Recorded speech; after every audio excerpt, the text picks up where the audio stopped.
Blog Talk Radio. Unmarket Your Business, the podcast. Born out of the need to share strategies and techniques that really work to market your business. Think yellow page ads and cold calls are your only choices? That's so last century. You're about to learn tested, tried and true marketing techniques you can apply and master.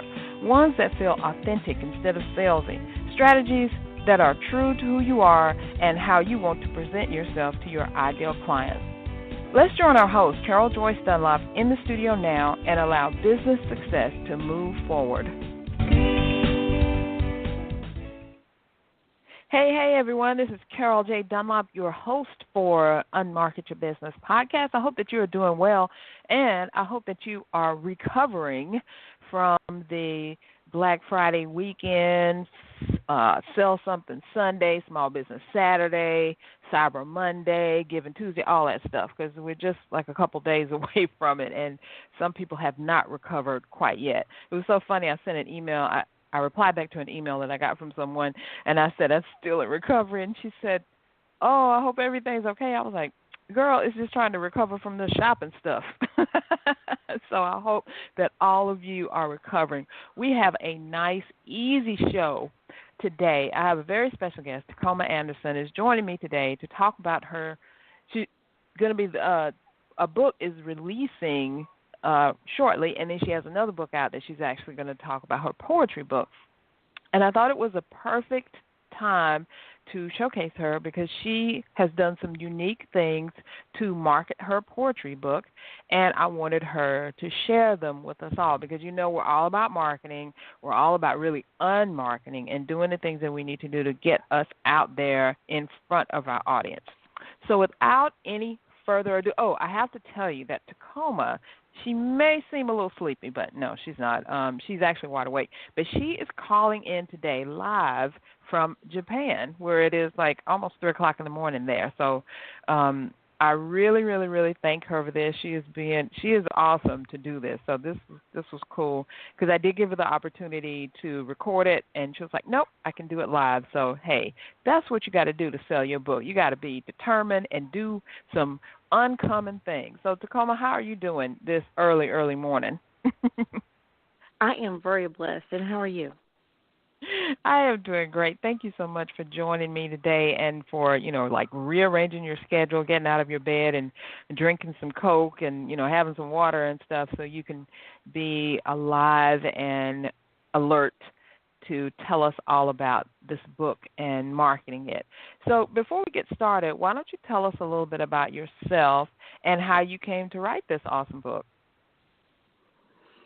Well, I am someone who has been writing basically my whole life. It started really manifesting itself about the age of 13, where I actually started keeping it in books. And this is actually a collection of poetry from 13 to actually last year when it was published, maybe a month or two before it was published.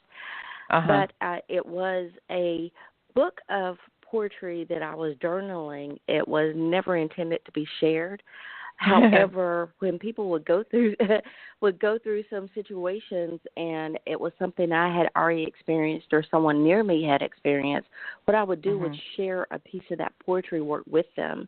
And so after people would hear about the poetry, they would usually say, you need to write a book. And so you did, right? So I did, and it was basically a very simple process. I connected with my pastor here who has actually authored 8 books. She's on her 9th and 10th book right now. And she showed me the ways to get into publishing that was very inexpensive. So I did a self-publishing thing. And one of the things, the marketing tools that came in with that was that I got my books, and my publisher did announcements in different places, ran ads in magazines and different things to get the word out in mainstream that normally we would not know about. And then I was praying about how to get my book to go even more and launch it. And then I was led to Miss Bridget Lewis at Coffee Talk Jazz Radio, and Right. she actually featured me on her show, and Uh-huh. that was a big boost for me because I learned that most readers are into music, because I know I am. So I thought about Right. the venues that attract me, and those were the venues I started targeting. But I also had, I know it's a little nostalgic, but I made bookmarks that had the cover of my book on the front. I had my picture on the back because my book doesn't have my picture on it, and that was Right. intentional. And I have a poem that everyone could relate to on the back of that bookmark. So even as after the book first released, what I would do is pass out that bookmark to people and say, hey, check out my book. I think it's something in there for you. Okay. Now you mentioned, and I did this too, you mentioned that you didn't put your likeness on the cover of the book, and that was intentional. Tell us about that. Why did you decide to do that? Or not to put your what I picture found, on what I found is I wanted people to know the substance of the person and not judge the book by the person that they see. So Right. That actually opened it up that everyone would look at it and see it for the words that it was saying and speaking versus, well, this may be some mad black woman trying to have a conversation attitude. So I intentionally did that for those reasons. And then, like we had mentioned, the newer book is totally different. This one that's due to release in a week or so is a spiritual journey. It's called Encouragement for the Journey.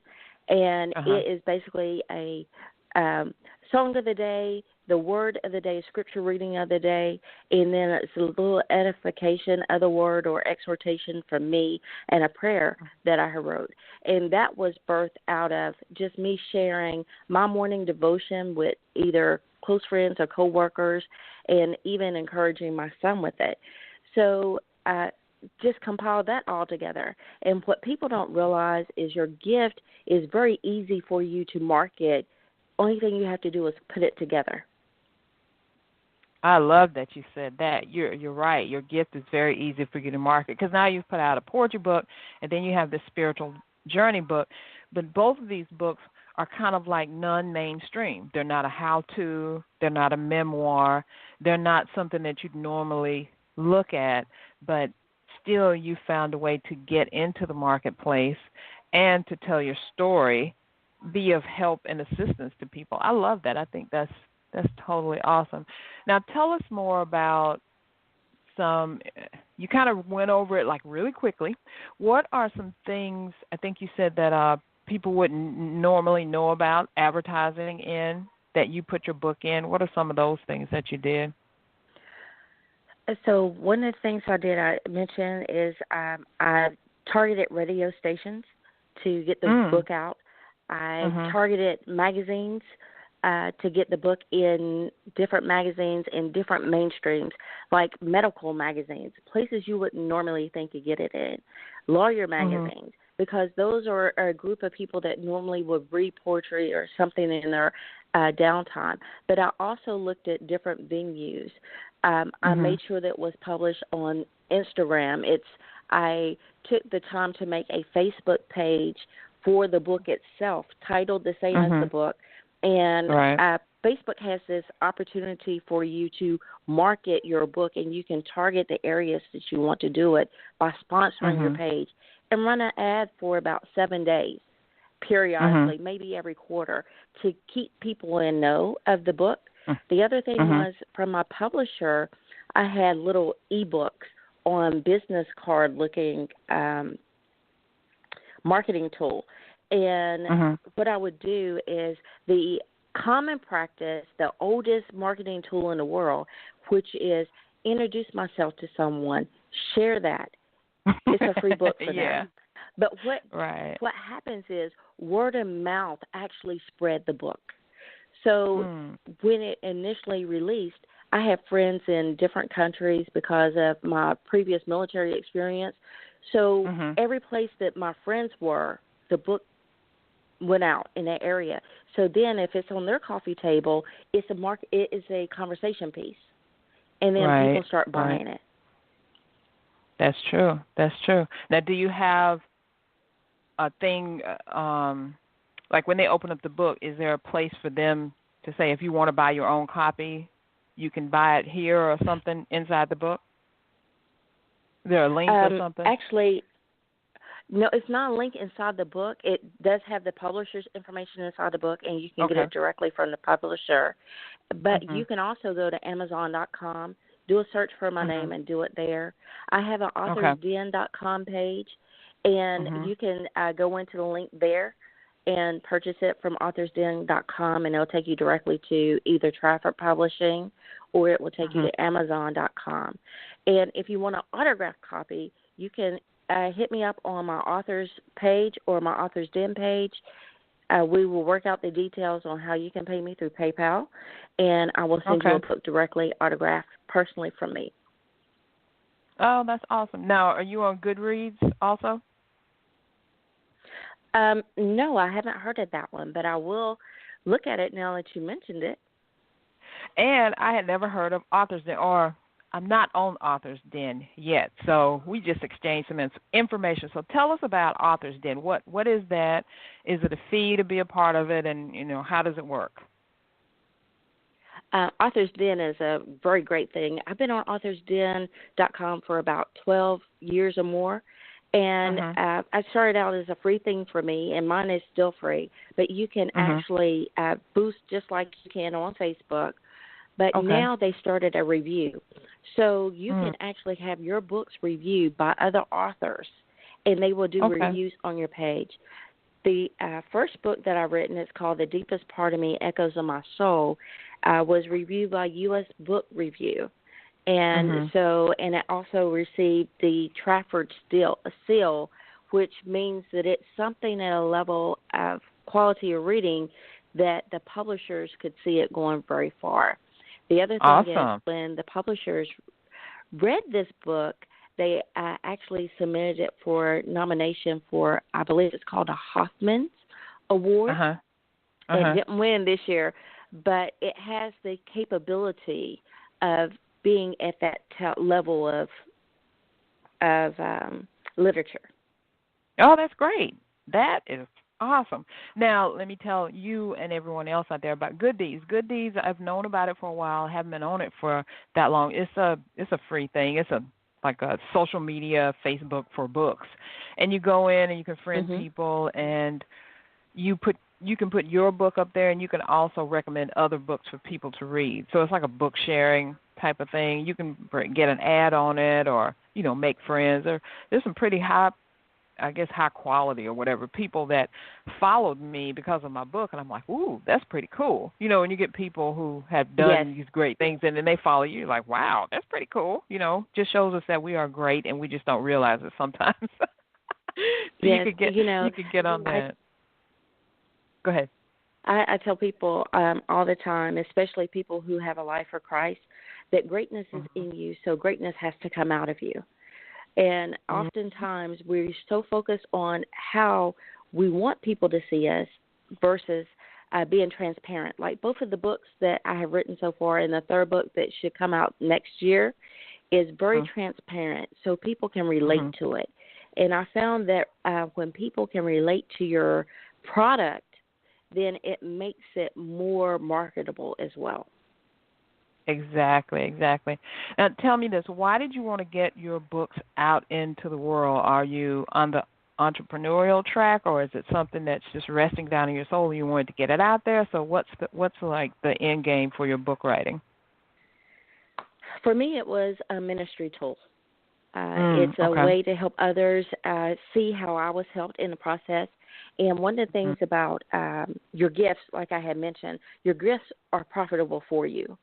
So it's also for an entrepreneurial thing, but it was more of a release for me than it was the financial gain. Okay. Now, I want to take you back to when we first talked a couple of months ago, and you told me a story about your son, how your son kind of helped you to get out there and start, I guess, doing interviews and putting yourself out there. You were talking, and he called and put you on the radio or something like that. You remember telling me about that? Yes, my son is one of my greatest supporters. I would say that. Mhm. So one of the things that I used to do before the book ever came out, and I still do now when opportunity arises, is in public venues such as short poetry showcases or women history events or things like that, I would share my works with people. And my son called me one day. He is a student at Old Dominion University in Virginia, and he was doing a history program. And he actually called me up on the phone and asked me to do it. He was like, "Mom, don't you do poetry?" And I said, "Yes, son, I do." And he said, "Well, why don't you do one for me right now?" And I said, "Really, son?" And he said, "Yes." And so I did one for him right there on the spot. And all of a sudden I heard all these people, and he was like, "See, this is what it is to have a talent and gift. You can use it at any time. Don't be ashamed." And then the other thing, after the book was released, he said, "Okay, Mom," he said, "I know how you are. This was just a goal for you, but this can make money for you. Don't just let it sleep."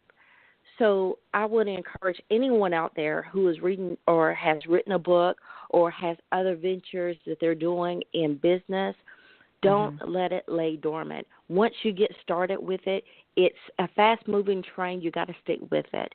So one of the things that I do is continually connect with people such as yourself, Miss Dunlap, and Miss Lewis, and we look at other ways that to get the word out there about the book.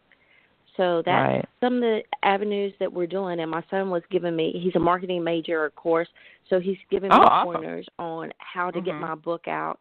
And he plans to do a review. One of the things that he does is review books as well and review an artist with his program that he's in college. And so he was like, "Wait till you see the review that I do." And I was like, "Is it going to be good?" But, I know that's right. You know, because the people that are closest to you are usually the ones that are most critical. But the thing about marketing your business is just like you have to believe in yourself. When you believe in yourself, it sells your book or your other products more. That is so true. I think that's the first thing. You have to believe that you can. Believe that what you have is going to help others. And sometimes you just have to open your mouth and tell people what you're doing, because a lot of times people want to support you, but they don't know how, because you're not telling them that you need the support or that you have something that can be supportable. So you have to really open your mouth and let people know. Otherwise, it's just going to, like you say, lay dormant. The train stops rolling, and then you get upset or depressed or whatever. Oh, this isn't working, this isn't happening. But you have to do things. God says that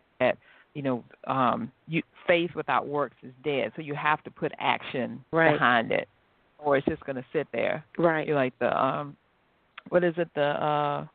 When you giving the people the talent.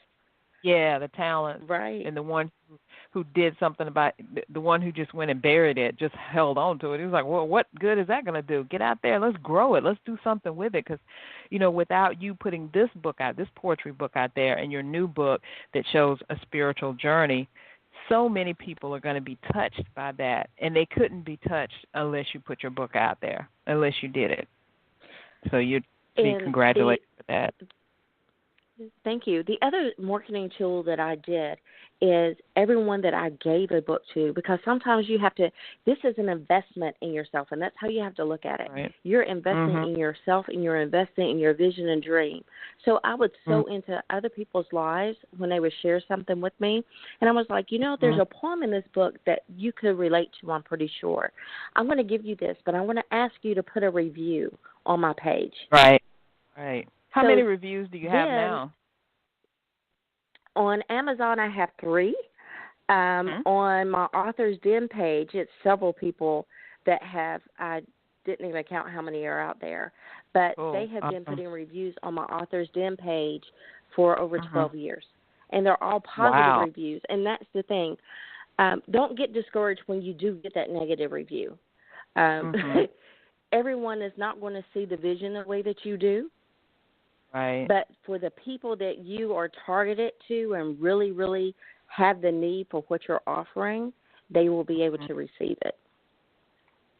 That's so true. We're just always about just tell me all the good stuff I do. I don't want to hear anything bad or whatever. But in this world of social media and instant access, people forget that you're human, and they just sit there and look at a screen, Right. and so they feel like they can say anything to anybody in any kind of way, and they lose that human touch. So I love what you said about don't let that negative review stop you, because it just could have been somebody had a bad day, or they were feeling snarky or nasty or whatever. But God is going to deal with them on their terms. So you just need to keep on pushing, because one bad review, it should strengthen you and not stop you. Or maybe there's some truth in it.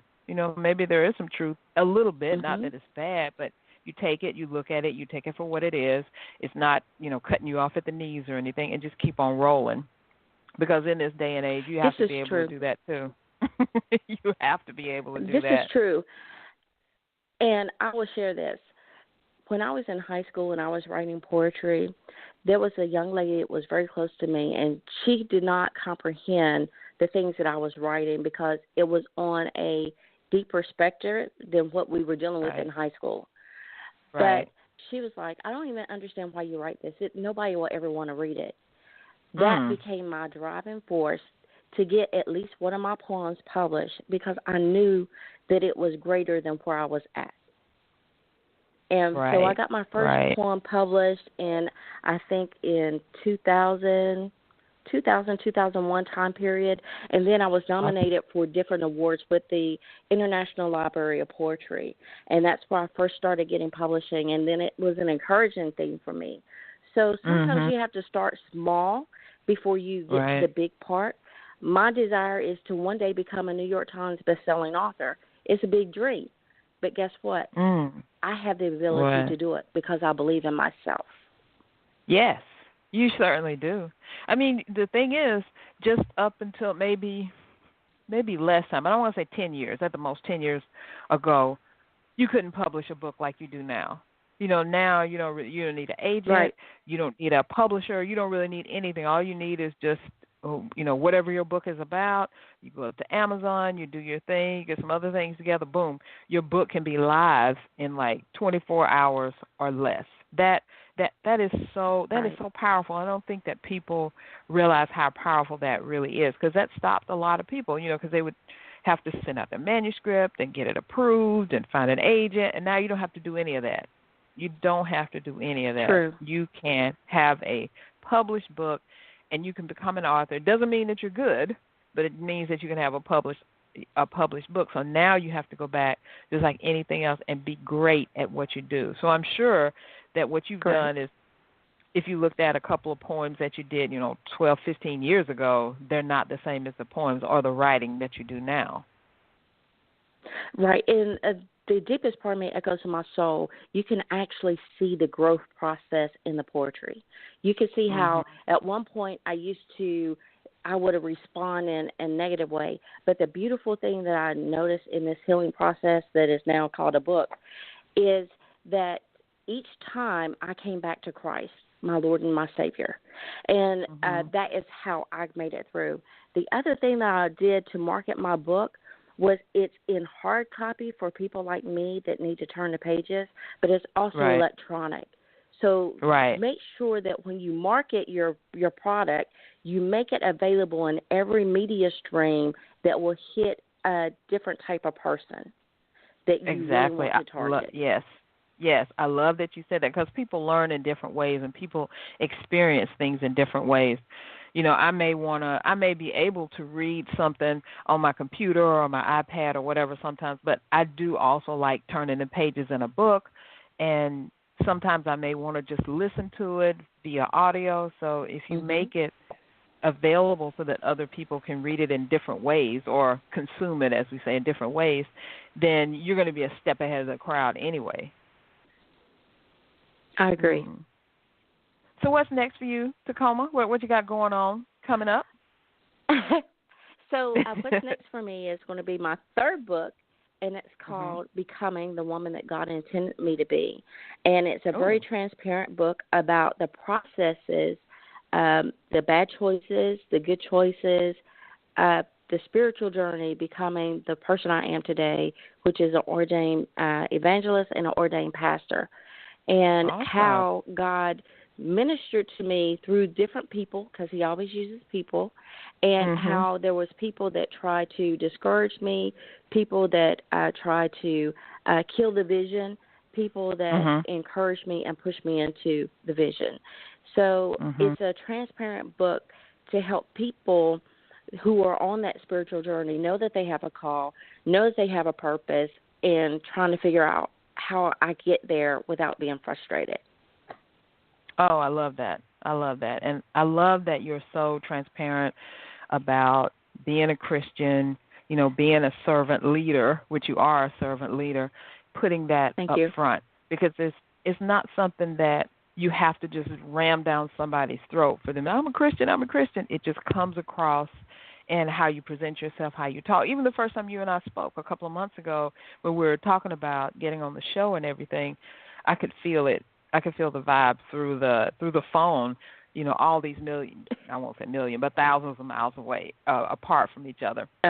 So tell everyone how they can get your books, get in touch with you, and find out more about you. Well, first, I would like for you to follow me on Instagram, and it's Miss T Audi A4 on Instagram. And then you can go to Facebook. I have an official author's page, and it's Tacoma Anderson with a word author behind it. And you can also go on Amazon.com and get it. It's called The Deepest Part of Me, Echoes of My Soul, or either you can just put in Tacoma R. Anderson, and the book will pop up. Also, you can go on to authorsden.com /Tacoma R. Anderson, and it will pull up all my poetry works. You can preview the book on Amazon and also on authorsden.com. Awesome. And, of course, do me a favor. Publishing. Yes, ma'am. Go ahead. Well, I was going to get you to do the Instagram thing again, but kind of spell it out because you said it kind of fast. I want to make sure everybody gets it. It's MS_ capital T, capital A, UDI, A4. Gotcha. See, we would never would have got that, even though you said it. I was like, what was that Instagram thing? Thank you for doing that. Oh, Tacoma, you have been. No, that's fine. You've been a joy. It just always helps sometimes when you spell things out because, you know, older people like me, we got to, like, do it, like, one at a time. Let's make sure we get all that because I want to make sure that I know I'm following you on certain things, but I'm not following you on Instagram, but I will be today, so look out for that. But I wanted to let you know you have been a joy, and thank you so much for getting up early, losing a little sleep, but spreading this sunshine to all the listeners, to everyone who is clued into this podcast, whether they're listening live right now or whether they are listening on demand. I know that they have definitely been blessed. Do you have any final words before I let you go? Well, first of all, I would like to thank you for having me on the show. It's been an honor and a privilege to be here. And if anyone wants to know what my favorite poem is in the book, the one that is deepest to me is A Voice in the Mirror, and it's located on page 23. And I will honestly tell you, one thing that will always come through is that I love God. Christ is my personal Lord and Savior. Jesus Christ is. And I try to live a life that will make him be pleased with it. Well, definitely, I think you are doing that. Thank you again for joining us today. I really appreciate it. And thank you, everyone, if you're listening live or if you're listening on demand, which a lot of people do, listen to it later. I know you have been blessed by this. And please definitely follow Tacoma, get her books, read them, enjoy them, and just be blessed by them. So thanks, everyone, for joining me today. As I said before when I got on here, I hope that you are recovering. This definitely helped you. I know it did. So be sure to join me next week. We're going to have another guest on here, and we're just going to have a great time. So we'll talk later. Thanks, everyone.